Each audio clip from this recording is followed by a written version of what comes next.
US പ്രസിഡന്റായി Donald Trump രണ്ടാം തവണയും അധികാരത്തിൽ കയറിയതു മുതൽ ആവർത്തിക്കുന്ന ഒരു കാര്യമായിരുന്നു കൂട്ടനാടുകടത്തൽ. ആദ്യ ദിനം 100 ഓർഡറുകളിൽ ഒപ്പുവെച്ചതിന് പിന്നാലെ US-ൽ അനധികൃതമായി എത്തിയ കുടിയേറ്റക്കാരെ ഘട്ടം ഘട്ടമായി നാടുകടത്താനുള്ള പരിപാടികളാണ് ട്രംപ് നടപ്പിലാക്കിക്കൊണ്ടിരുന്നത്. ബോട്ട് മാർഗവും അതിർത്തികൾ കടന്നും അനധികൃതമായി എത്തിയ കുടിയേറ്റക്കാരെ US-ൽ നിന്നും കൂട്ടമായി തുടച്ചു മാറ്റാനുള്ള നീക്കങ്ങൾ ആദ്യമേ ട്രംപ് പദ്ധതിയിട്ടിരുന്നു. അതുകൊണ്ട് തന്നെ അധികാരത്തിൽ കയറി 2 ദിവസം കൊണ്ട് ട്രംപ് ഭരണകൂടത്തിന് ഈയൊരു നടപടികൾ ആരംഭിക്കാൻ സാധിച്ചു. ഇന്ത്യക്കാർ ഉൾപ്പെടെയുള്ള നിരവധി ആളുകളെ സൈനിക വിമാനങ്ങളിൽ കയറ്റി നാടുകടത്തിയപ്പോൾ ഇനിയും അവശേഷിക്കുന്ന അനധികൃത കുടിയേറ്റക്കാർക്ക് മുന്നറിയിപ്പുമായാണ് ഇപ്പോൾ ട്രംപ് രംഗത്ത് വന്നത്. ഫെഡറൽ ഗവൺമെന്റിൽ രജിസ്റ്റർ ചെയ്യാതെ നിയമവിരുദ്ധമായി US-ൽ കുടിയേറ്റക്കാർ ഉണ്ടെങ്കിൽ അവർക്ക് പിഴയോ തടവോ അല്ലെങ്കിൽ രണ്ടും കൂടിയ ഒരു ശിക്ഷ നേരിടേണ്ടി വരുമെന്ന മുന്നറിയിപ്പാണ് ഹോംലാൻഡ് സെക്യൂരിറ്റി വകുപ്പ് നൽകിയത്. ട്രംപ് ഭരണകൂടം നമ്മുടെ എല്ലാ കുടിയേറ്റ നിയമങ്ങളും നടപ്പിലാക്കുമെന്നും ഏതൊക്കെ നിയമങ്ങൾ നടപ്പിലാക്കണമെന്ന് ഞങ്ങൾ തിരഞ്ഞെടുക്കില്ല എന്നും വ്യക്തമാക്കിയിട്ടുണ്ട്. കൂടാതെ നമ്മുടെ മാതൃരാജ്യത്തിന്റെയും എല്ലാ അമേരിക്കക്കാരുടെയും സുരക്ഷയ്ക്കായി നമ്മുടെ രാജ്യത്ത് ആരൊക്കെയുണ്ടെന്ന് നമ്മൾ അറിഞ്ഞിരിക്കണമെന്നും ഇത് വളരെ പ്രധാനപ്പെട്ട ഒരു കാര്യമാണെന്നും ട്രംപ് ഭരണകൂടം അറിയിച്ചു. അമേരിക്കയിലെ എല്ലാ രേഖകളില്ലാത്ത കുടിയേറ്റക്കാരും സ്വയം റിപ്പോർട്ട് ചെയ്യാനും കൂടാതെ അവരുടെ വിരലടയാളം നൽകാനും വിലാസം വെളിപ്പെടുത്താനും ആവശ്യപ്പെടുന്ന ഒരു പുതിയ രജിസ്ട്രി സംവിധാനമാണ് ട്രംപ് ഭരണകൂടം അവതരിപ്പിച്ചിട്ടുള്ളത്.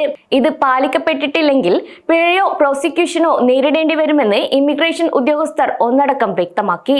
കൂടാതെ 14 വയസ്സിന് മുകളിലുള്ള 30 ദിവസമോ അതിൽ കൂടുതലോ അമേരിക്കയിൽ തുടരുന്നവരായ എല്ലാ കുടിയേറ്റക്കാരും നിർബന്ധമായും രജിസ്റ്റർ ചെയ്യണമെന്നും അല്ലാത്ത പക്ഷം നിലവിൽ കണ്ട കൂട്ട നാടുകടത്തൽ വീണ്ടും തങ്ങളെ കൊണ്ട് ചെയ്യിപ്പിക്കരുതെന്നും ഉന്നത ഉദ്യോഗസ്ഥർ വ്യക്തമാക്കിയിട്ടുണ്ട്.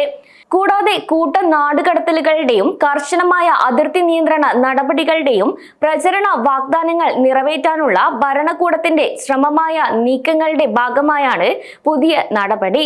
ഒരു വിദേശി രജിസ്റ്റർ ചെയ്യുന്നതിൽ പരാജയപ്പെടുന്നത് വഴി പിഴ, തടവ് അല്ലെങ്കിൽ രണ്ടും കൂടി ലഭിക്കാവുന്ന ഒരു കുറ്റകൃത്യമാണെന്നും അതുകൊണ്ട് പതിറ്റാണ്ടുകളായി ഈ നിയമം അവഗണിക്കപ്പെടുകയാണെന്നും എന്നാൽ ഇനി അങ്ങനെയല്ല, ഇക്കാര്യത്തിൽ കർശനമായ ഒരു നടപടിക്ക് തന്നെ വിധേയമാകേണ്ടതായി വരുമെന്ന മുന്നറിയിപ്പും US നൽകിയിട്ടുണ്ട്.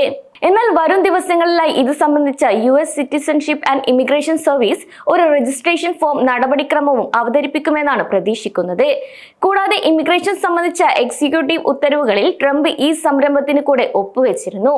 നിലവിൽ രജിസ്റ്റർ ചെയ്യാത്ത എല്ലാ കുടിയേറ്റക്കാരെയും അവരുടെ നിയമപരമായ ബാധ്യത പാലിക്കേണ്ടതിന്റെ ആവശ്യകത അറിയിക്കണമെന്ന് DHS-ന് നിർദ്ദേശം നൽകിയിട്ടുണ്ട്.